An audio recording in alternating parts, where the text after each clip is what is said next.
Hi everyone, welcome back to my channel.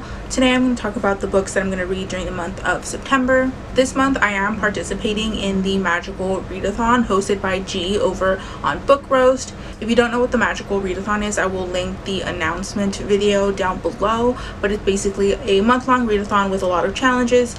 Each challenge you have to read a book, you can't double up, so there's a few books here on my TBR, but I'm very excited. I adore every iteration of the Magical Readathon. This year's Magical Readathon has 7 challenges and then 3 additional challenges if you are creating a unique character. So there is 10 challenges in total.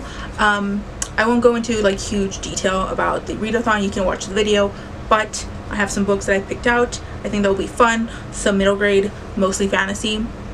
So for the challenge of reading a book with a map, I have The Son of Neptune by Riordan. So I have been trying to get through the Heroes of Olympus series. This is the follow-up series to the Percy Jackson series. This is the second book in that series. I read this one before. It was so long ago, so I don't really remember much, but I know in this book we're following Percy. Finally, I'm very excited. If you want to see the map in this book, we have, it's kind of a spoilery type map, so if you've never read the series, so but here it is. But yeah, very excited. This will probably be my first read that I'm going to start as soon as I finish filming this video. So for reading a tempting book, I think this is just like a book on your TBR or recently added to your TBR. I don't really know, but literally any of these books could qualify for this challenge. But for this challenge, I have Dead Girls by Nekesa Afia. This is a book that I've recently gotten, so I guess it's like higher up on my TBR, or it's the most recent one. This book is a mystery that's set in Harlem, so this would also like qualify for a few other challenges. In this book we follow a young woman named Louise, and I believe she works in a speakeasy. This takes place in 1926 Harlem, so there's mystery vibes. I think there might be like some sort of, I think there also might be some sort of like supernatural element as well, like a paranormal thing going on. And I do believe our main character has a girlfriend as well, so it's sapphic, or at least I believe it's sapphic. So for the challenge of reading a standalone book, I have Spinning Silver by Naomi Novik. All I know about this book is that it's a retelling of the Rumpelstiltskin fable. I've read her other standalone, what's it called, Uprooted, and I really did enjoy the writing.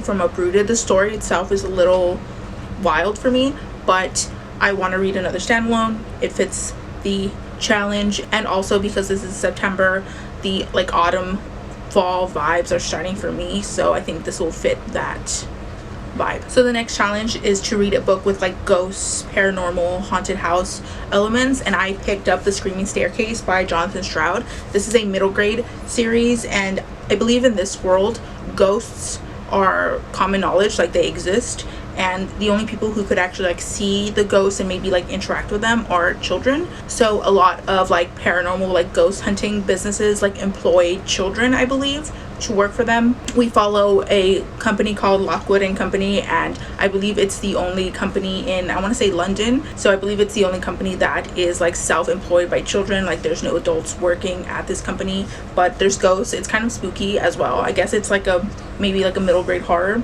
I'm into it. So the next challenge is to read a mystery thriller, and I have The Guest List by Lucy Foley. I've heard so much about this author. I believe the story takes place on some sort of like isolated island for a wedding party, and a bunch of people were invited and some people start dying.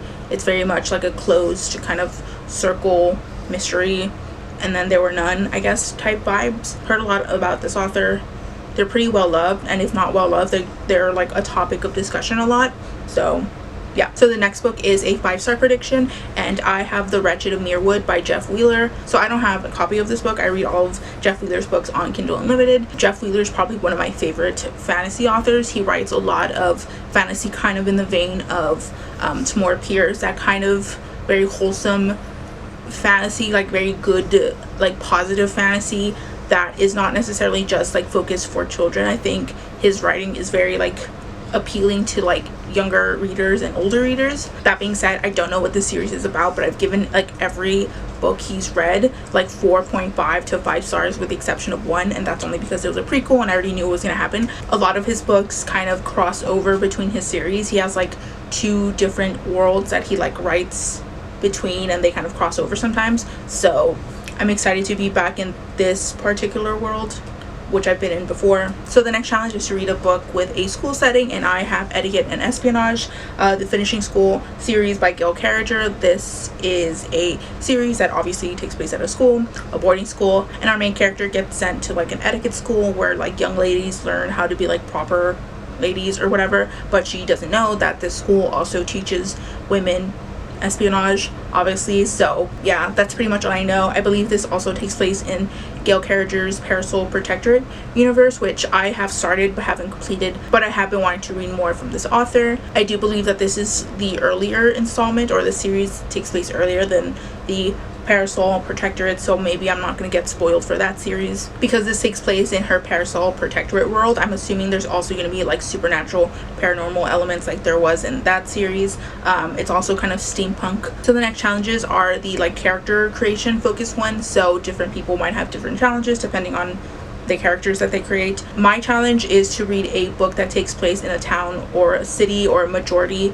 of the book takes place in a town or a city, and I'm going to read Fire Touch by Patricia Briggs. This is the like 8th or 9th book in the Mercy Thompson series. This series takes place in the Tri-Cities in Washington, so it is a city setting for the most part. So I've been reading the series somewhat consistently for like the past year or so, and we follow a mechanic named Mercy Thompson, and she is a shifter who can shift into a coyote whenever she wants to. She's not a werewolf, so she's not like super bound by like the moon or whatever, and she gets into a lot of like paranormal drama with like fae and vampires and werewolves and that kind of stuff. It's really fun, really quick to read.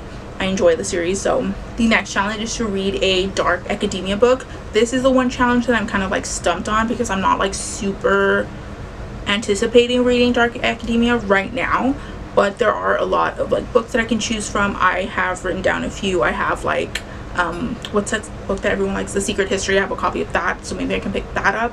I'm not like totally sure. Maybe like a boarding school like mystery, like a YA mystery. Those seem to be pretty popular, so I'm sure I can find one that I like.